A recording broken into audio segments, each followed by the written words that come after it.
Hello friends, are education अड्डा में आप सभी का स्वागत है।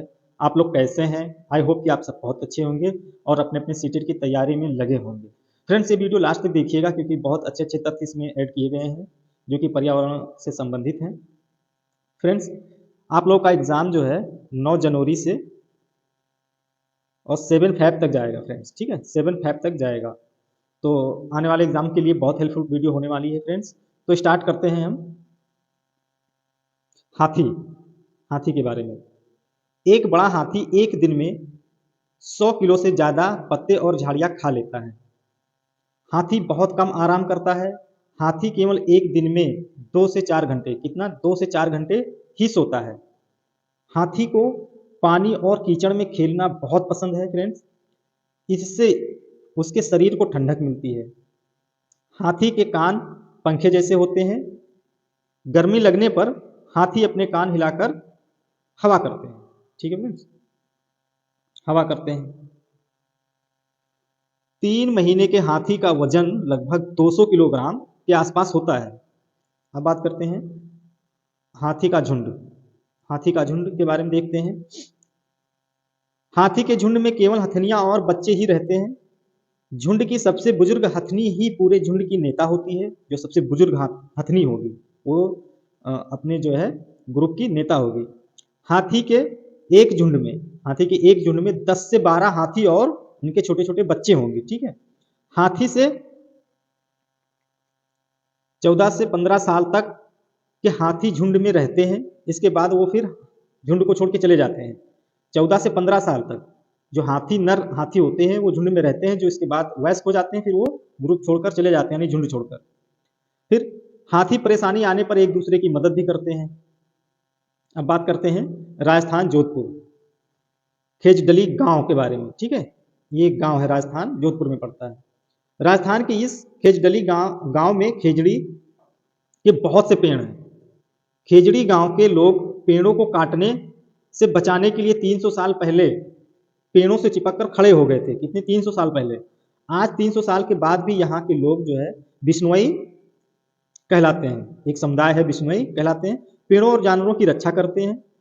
रेगिस्तान में होते हुए भी ये इलाका बहुत हरा भरा है। जानवर बिना किसी के डरे इधर उधर घूम सकते हैं, कोई नुकसान नहीं पहुंचाएगा। खेजड़ी वृक्ष के बारे में बात करते हैं जो एनसीईआरटी के अकॉर्डिंग हम लोगों के एग्जाम में सीटेट में आता है। यह पेड़ रेगिस्तान इलाकों में खूब पाया जाता है। रेगिस्तान इलाकों में बहुत पाया जाता है। इसे पानी की जरूरत नहीं होती है। इसे पानी की जरूरत नहीं होती है, बहुत कम मात्रा में। इस पेड़ की छाल दवा के काम आती है। इसकी दवा भी बनाई जाती है, इसकी पेड़ की छाल की। इसकी लकड़ी में कभी कीड़ा नहीं लगता है। पेड़ की फलियां सब्जी के काम में आती हैं। पत्तियां वहां के रहने वाले जानवर खाते हैं। जो वहां जानवर रहते हैं वो खाते हैं। और छाया, इनकी छाया में जो है बच्चे खेलते हैं। मधुमक्खी का छत्ता एक सामाजिक कीट है। इसके बारे में बात करते हैं। हर छत्ते में एक रानी होती है जो अंडे देती है। रानी मधुमक्खी जो है केवल अंडे देती है, ठीक है। छत्ते में कुछ नर मधुमक्खी भी होते हैं जो एक काम छोड़कर और कोई काम नहीं करते, बस ओनली एक काम करते हैं और कोई काम नहीं करते हैं। नेक्स्ट, छत्ते में बहुत सारे काम करने वाली मधुमक्खियां भी होती हैं जिनको हम श्रमिक कहते हैं। ये दिन भर काम करती हैं और शहद के लिए फूलों का रस भी यही ढूंढ के लाती हैं, जो श्रमिक मधुमक्खी हैं। जब किसी मधुमक्खी को रस मिल जाता है तो वह एक तरह का नाच यानी डांस करती हैं, जिससे दूसरी मधुमक्खियों को पता चल जाता है कि रस कहाँ पर है। नेक्स्ट है, काम करने वाली मधुमक्खियां इसी रस से शहद बनाती हैं। छत्ता बनाने का काम भी इन्हीं का होता है। और जो छत्ता है, छत्ता को यही बनाती हैं जो श्रमिक मधुमक्खी हैं। उत्तराखंड में पहाड़ों के बीच फूलों की घाटी स्थित है। क्वेश्चन आता है फूलों की घाटी कहाँ पे स्थित है, तो कहाँ पे? यूके यानी उत्तराखंड में स्थित है, ठीक है। अब बात कर लेते हैं मधुबनी। मधुबनी बिहार में मधुबनी नाम का एक जिला है। त्योहारों एवं खुशी के मौकों पर वहां घर की दीवारों पर और आंगन में खास तरह के चित्र बनाए जाते हैं, स्पेशल। ये चित्र पिसे हुए चावल के घोल यानी पेस्ट में रंग मिलाकर बनाए जाते हैं, प्राकृतिक रंग। इन रंगों को बनाने के लिए नील, हल्दी, फूल, पेड़ों के रंग आदि को इस्तेमाल किया जाता है, यानी प्राकृतिक रंग। इन चित्रों में इंसान, जानवर, पेड़, फूल, पंछी मछली आदि जीव जंतु के साथ में बनाए जाते हैं। उत्तर प्रदेश में कचनार के फूलों की सब्जी बहुत बनाई जाती है। कचनार की सब्जी कहाँ बनती है? उत्तर प्रदेश में बनती है। अब बात कर लेते हैं रेगिस्तानी ओक पेड़, एनसीईआरटी में दिया हुआ है ये। रेगिस्तान ओक के बारे में बात कर लेते हैं पेड़।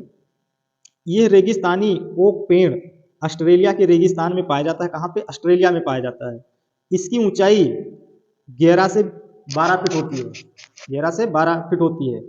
यह क्वेश्चन आ जाता है कि स्कूल के जो है कक्षा की दीवारों के चार दीवारी के बराबर होता है और पत्तियां भी बहुत कम होती हैं, और इसमें पत्तियां भी बहुत कम होती हैं।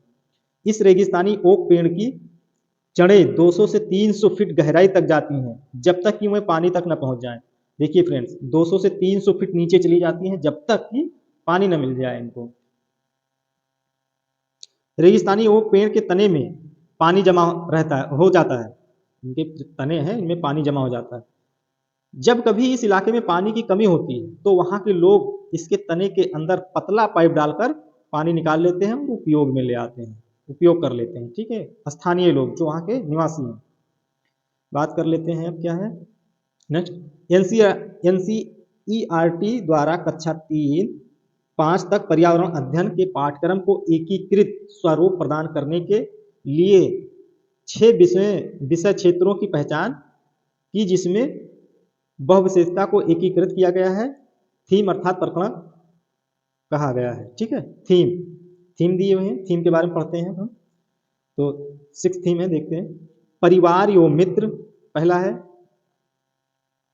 दूसरा है भोजन, तीसरा है आश्रय या आवास, ठीक है, आवास है ये।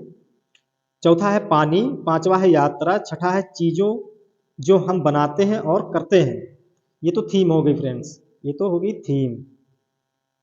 अब हम बात कर लेते हैं उपथीम। उपथीम के परिवार एवं मित्र के उपथीम है संबंध, जानवर, पौधे, कार्य एवं खेल। ये उपथीम है। कैसी थीम है? उपथीम है, ये उपथीम है। ठीक है, तो ये 6 जो है थीम हो गए और 4 उपथीम हो गए। ठीक है, अब देखते हैं इनके बारे में डिटेल में थोड़ा पढ़ लेते हैं। परिवार एवं मित्र प्रकरण भाग के रूप में पौधे एवं जानवर परिवार एवं मित्र प्रकरण में सोच समझकर शामिल किए गए हैं। यह स्पष्ट करने के लिए मानव पौधों और जीव जंतुओं के साथ परागण संबंध रखते हैं तथा हमें इनके बारे में पूर्ण एवं संगठित वैज्ञानिक एवं सामाजिक नजरिए से पढ़ने की आवश्यकता होती है। रिश्ते संबंध, इस उपकरण में वह अपने रिश्तेदारों के बारे में चर्चा करते हैं जो उनके साथ रहते हैं और जो कहीं और चले गए हैं, जिससे उनके रिश्ते और घरों में क्या बदलाव है,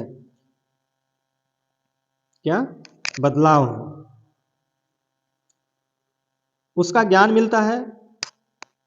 वह सोचते हैं कि अपने रिश्तेदारों में कौन प्रशंसा के पात्र है एवं किन किन गुणों या कौशलों के कारण संबंध तथा परिवारों से बच्चों में अपनेपन तथा प्रेम की भावना का विकास होता है।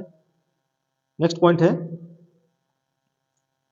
काम तथा खेल। इस उपकरण से उन्हें यह पता चलता है कि परिवार या पड़ोस में कुछ लोग काम करते हैं या कुछ काम नहीं करते हैं। इससे उन्हें लिंग भेद तो पर आधारित भूमिकाओं को भावनात्मक रूप से समझने में सहायता प्राप्त होती है। अब बात करते हैं पर्यावरण अध्ययन के उद्देश्य यानी NCF 2005 objective of environmental studies के बारे में पढ़ते हैं। क्या है? बच्चों का उनके वास्तविक संसार यानी प्राकृतिक एवं सामाजिक सांस्कृतिक से परिचित करवाना। ठीक है, कैसा? सामाजिक और सांस्कृतिक से परिचित करवाना। पर्यावरण का अध्ययन एवं समाज विकसित करना। नेक्स्ट पॉइंट है प्राकृतिक में पारस्परिक निर्भरता तथा संबंध का ज्ञान कराना तथा समाज का विकास कराना। पर्यावरण से संबंधित विषयों को समझने में उनकी सहायता करना। नेक्स्ट पॉइंट है पर्यावरण के अनुकूल मनोवृत्तियों तथा मूल्यों को प्रोत्साहित एवं पोषित करना।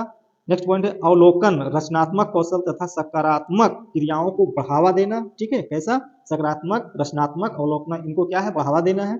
पिछले और वर्तमान पर्यावरण के मध्य तुलना विद्यार्थी कर सके कि अतीत से अब में पर्यावरण में क्या परिवर्तन है।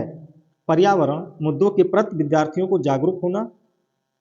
नेक्स्ट पॉइंट है पर्यावरण के संरक्षण और प्रबंध के लिए प्रभावी कार्यवाही का महत्व बताना। ठीक है, नेक्स्ट पॉइंट पर्यावरण मुद्दों के प्रति विद्यार्थियों को जागरूक रहना है। पर्यावरण के संरक्षण और प्रबंधन के लिए प्रभावी कार्रवाई का महत्व बताना है। प्रश्न उठने की क्षमता एवं उनका स्तर देने के लिए परिकल्पना हाइपोथेसिस बनाने की क्षमता का विकास करना। परिकल्पनाओं की जांच के तरीके सोच पानी एवं उन तरीकों को काम में लाने के लिए आवश्यक क्षमताओं का विकास करना। नेक्स्ट पॉइंट है निष्कर्ष निकालने एवं चिंतन की क्षमता का विकास करना।